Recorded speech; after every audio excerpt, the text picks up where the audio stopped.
नमस्कार दोस्तों, मेरा नाम है विपुल राजपुरोहित और स्वागत है विपुल एजुकेशन चैनल पर आप सभी का। दोस्तों आज बेसिक कक्षा 12 की राजनीति विज्ञान की हमारी बुक चल रही है और इसके अंदर हम इकाई नंबर 2 शुरू कर रखी है। इकाई नंबर 1 की 4 पाठ और इकाई नंबर 2 का पहला पाठ हमने पढ़ा दिए। आपने नहीं देखे तो वीडियो के लिंक जो है आपको आई बटन में लेकर जाकर देख सकते हैं। चलिए आज दूसरा पाठ शुरू करते हैं।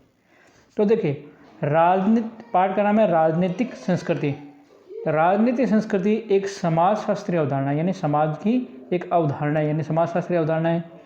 किसी भी राजनीतिक व्यवस्था के सदस्यों की उस राजनीतिक व्यवस्था के प्रति अभिव्यक्तियों, विश्वासों, प्रतिक्रियाओं, अपेक्षाओं और संपूर्ण राजनीतिक व्यवहार से किसी अवस्था की राजनीतिक संस्कृति का निर्माण होता है। यानी कोई भी राजनीतिक व्यवस्था है, उसके जो सदस्य हैं उस राजनीतिक व्यवस्था के प्रति कैसी अभिवृत्तियाँ रखते हैं, उसका विश्वास कैसे है, उसकी क्रियाएँ कैसे है, उसकी अपेक्षाएँ कैसे है और संपूर्ण जो राजनीतिक व्यवहार है, इसी से उस व्यवस्था की राजनीतिक संस्कृति का निर्माण होता है। वस्तुतः राजनीतिक संस्कृति उस व्यापक सामान्य संस्कृति का हिस्सा है जिसमें समाज के सदस्य अपने मूल्यों, भावनात्मक मनोवृत्तियों, विश्वासों और भावनाओं को संचालित करते हैं। यानी जो ये राजनीतिक संस्कृति है, ये मानव संस्कृति का हिस्सा है जिसमें समाज के सदस्य अपने मूल्य, अपनी भावनाओं, अपने विश्वास और अपनी भावनाओं को बतलाते हैं। इस प्रकार एक सामान्य जीवन पद्धति दृष्टिकोण का विकास ही सामान्य संस्कृति यानी जो सामान्य जीवन पद्धति और दृष्टिकोण का विकास है सामान्य संस्कृति, और राजनीतिक संस्कृति उसी सामान्य संस्कृति के राजनीतिक शासक के दृष्टिकोण से संबंधित है। यानी राजनीतिक जो संस्कृति है उस सामान्य संस्कृति के राजनीतिक शासक के दृष्टिकोण से संबंधित है, क्योंकि राजनीतिक व्यवस्था मनुष्य के राजनीतिक व्यवहार का परिणाम है। यानी जो राजनीतिक व्यवस्था है वो क्या है, मनुष्य के राजनीतिक व्यवहार का परिणाम है। यह राजनीतिक व्यवहार गतिशील होता है, ये राजनीतिक व्यवहार जो है वो गतिशील होता है। तदनुसार राजनीतिक संस्कृति भी स्थिर न गतिशील होती है। जो राजनीतिक संस्कृति है ये भी गतिशील रहती है। अब देखते हैं राजनीतिक संस्कृति का अर्थ व परिभाषा।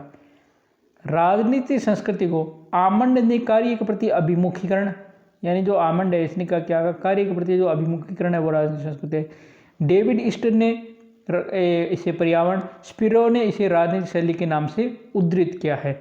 राजनीतिक संस्कृति को विकासशील देशों के संदर्भ में सर्वप्रथम अवधारणा के रूप में प्रतिपादित करने वाले आमंड और पावेल ने एक व्यापक परिभाषा दी। यानी आमंड और पावेल ने कहा, राजनीतिक संस्कृति किसी राजनीतिक व्यवस्था के सदस्यों की राजनीति के प्रति व्यक्तिगत अभिवृत्ति और उन्मुखता की शैली है। यानी कहा कि राजनीतिक संस्कृति क्या है, कोई भी राजनीतिक व्यवस्था के जो सदस्य हैं उनकी राजनीति के प्रति जो व्यक्तिगत अभिवृत्तियाँ और उन्मुखता है उनकी एक शैली है।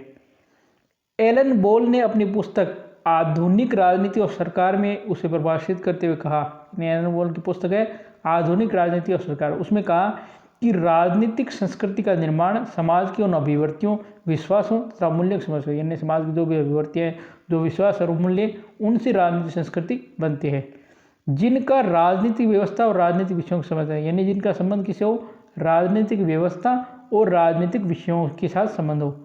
लुसिन पाई के अनुसार राजनीतिक संस्कृति का संबंध अभिवृत्तियों, विश्वास एवं भावनाओं के समूह से है जो राजनीतिक प्रक्रिया को व्यापकता और सार्थकता प्रदान करते हैं। यानी लुसिन पाई ने कहा कि राजनीतिक जो संस्कृति का संबंध क्या है, अभिवृत्तियों, विश्वास और भावना के समूह से है जो राजनीतिक प्रक्रिया को व्यापकता और सार्थकता प्रदान करते हैं। ऐसे अंतर्निहित विचार एवं नियम प्रदान, इसके अंदर जो अंतर्निहित विचार और नियम प्रदान करते हैं जो राजनीतिक व्यवस्था में व्यवहार, ये जो है राजनीतिक व्यवस्था इसमें व्यवहार को नियंत्रित करते हैं। सिडनी बार्बा के शब्दों में राजनीतिक संस्कृति में आनुभाविक विश्वासों, अभिव्यक्तात्मक प्रतीकों और मूल्यों की वह व्यवस्था निहित है जो उस परिस्थिति एवं दशा को प्रभावित करती है। यानी सिडनी बार्बा ने कहा कि जो राजनीतिक संस्कृति इसमें जो आनुभाविक विश्वास है, अभिव्यक्तात्मक प्रतीक है और मूल्यों की ऐसी अवस्था है जिसमें परिस्थिति और दशा दोनों को प्रभावित करती है, जिसमें राजनीतिक क्रिया संपन्न, इसमें क्या राजनीतिक क्रिया भी संपन्न होती है। इस प्रकार यह स्पष्ट है कि राजनीतिक संस्कृति राजनीतिक व्यवस्था के प्रति सदस्यों की मनोवृत्ति की अभिव्यक्ति, प्रतिक्रिया व अपेक्षा। यानी जो राजनीतिक संस्कृति है ये राजनीतिक व्यवस्था के प्रति जो सदस्य हैं उनकी मनोवृत्ति की अभिव्यक्ति, प्रतिक्रिया और एवं अपेक्षा भी है। राजनीतिक संस्कृति के घटक।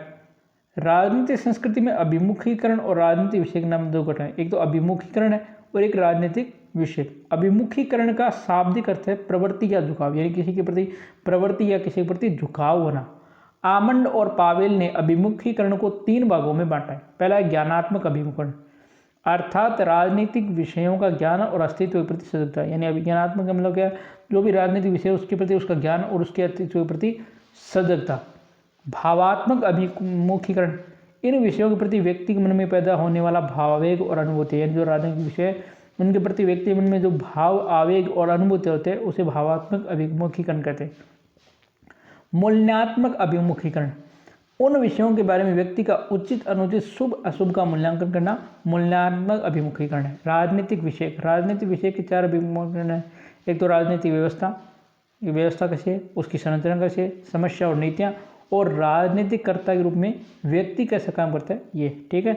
तो इसके बारे में इसके बाद है राजनीतिक संस्कृति के निर्धारक तत्व, यानी राजनीतिक संस्कृति के जो निर्धारक तत्व है वो कौन कौन से है। पहला, इतिहास, किसी भी व्यवस्था की राजनीतिक संस्कृति का निर्माण विकास उस देश की ऐतिहासिक परंपराओं और प्रचलित मूल्यात्मक प्रणाली के द्वारा होता है। यानी कोई भी राजनीतिक संस्कृति है, उसकी कोई भी व्यवस्था, उसकी जो राजनीतिक संस्कृति है, इसका निर्माण और विकास का देश की जो ऐतिहासिक परंपराएं और जो मूल्यात्मक जो प्रणाली है उनके द्वारा। भारत की राजनीतिक संस्कृति संवैधानिक, शांतिवादी और लोकतांत्रिक होगी। तो वही यानी भारत की जो राजनीतिक संस्कृति है वो संवैधानिक भी है, शांतिवादी है और लोकतांत्रिक है।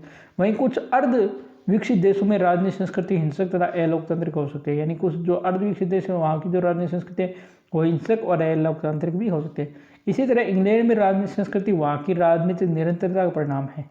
यानी जो इंग्लैंड की राजनीतिक संस्कृति है वहाँ की जो राजनीतिक निरंतरता है उसका परिणाम है। जबकि फ्रांस की जो राजनीतिक संस्कृति है वो फ्रांस की क्रांति का परिणाम है, क्योंकि फ्रांस की क्रांति का परिणाम है। धार्मिक विश्वास, वर्तमान में धर्म राजनीतिक संस्कृति के निर्माण में न केवल महत्वपूर्ण भूमिका निभाते हैं बल्कि कई बार समाज की राजनीतिक व्यवस्था व संस्थाएं किस प्रकार होगी इस बात को भी, यानी धर्म जो है वो राजनीतिक संस्कृति के निर्माण में आजकल भूमिका भी नहीं निभाता, बल्कि कई बार के समाज की जो राजनीतिक व्यवस्था है और संस्थाएं किस प्रकार होगी इस बात को भी धर्म निर्धारित करता है। भौगोलिक परिस्थिति, देश की भौगोलिक स्थिति, उपलब्ध संसाधनों, यानी जहाँ पर उपलब्ध संसाधन है, जनसंख्या की प्रकृति और उस देश की राजनीतिक संस्कृति के निर्माण में महत्वपूर्ण भूमिका है। यानी जो भौगोलिक परिस्थिति है वो राजनीतिक संस्कृति में भी महत्वपूर्ण भूमिका निभाती है।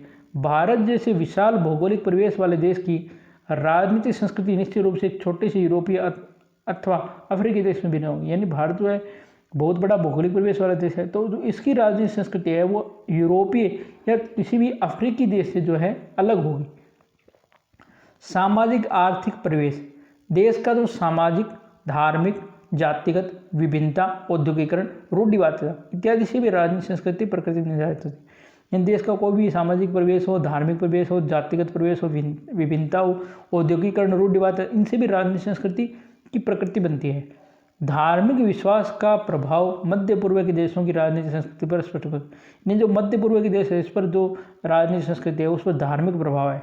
आर्थिक रूप से विपन्न या विकासशील देशों में राजनीतिक संस्कृति विकसित देशों जैसे नहीं होती। यानी जो आर्थिक रूप से विपन्न है या जो विकासशील देश है उनकी जो राजनीतिक संस्कृति है विकसित देशों जैसी नहीं होती, क्योंकि अपेक्षाएं और जीवन शैली का स्तर भिन्न होते हैं। क्योंकि उनके जो अपेक्षाएं उनका जो जीवन शैली का स्तर है भिन्न होते हैं। विचारधाराओं का प्रभाव राजनीतिक संस्कृति निर्माण में सहायक होता है। यानी जो विचारधारा है इसका प्रभाव भी राजनीतिक निर्माण में सहायक होता है। उदारवाद है, मार्क्सवाद है, पूंजीवाद जैसी विचारधाराएं अपने वैश्विक दृष्टिकोण के आधार पर ही राजनीतिक संस्कृति विकास में सहायक भूमिका। ये जो विचारधाराएं है कोई भी हो, उदारवाद, मार्क्सवाद, ये अपने वैश्विक दृष्टिकोण के आधार पर संस्कृति के विकास में सहायक होती है। उपयुक्त तत्वों के अतिरिक्त वैज्ञानिक और तकनीकी प्रगति है, मीडिया तथा प्रेस है, शिक्षा आदि भी जो है वो राजनीतिक संस्कृति के निर्माण में सहायक होती हैं। अन्य तत्व है इसके अलावा शिक्षा का स्तर, भाषा, रीति रिवाज आदि भी जो है राजनीतिक संस्कृति के निर्माण में भूमिकाएं अदा करते हैं। ठीक है दोस्तों, तो आज हम इतनी क्लास लेंगे। इसका जो नेक्स्ट पार्ट है उसमें हम इस पार्ट को कंप्लीट करने की कोशिश करेंगे। तो दोस्तों ये था आज का वीडियो आपको कैसा लगा कमेंट करके जरूर बताना। वीडियो को लाइक करना, शेयर करना नहीं भूलें। चैनल को आपने अभी तक सब्सक्राइब नहीं किया प्लीज़ चैनल को सब्सक्राइब कीजिए और बेल आइकन घंटी को प्रेस कीजिए। धन्यवाद दोस्तों, जय हिंद, जय भारत, घर रहें, स्वस्थ रहें।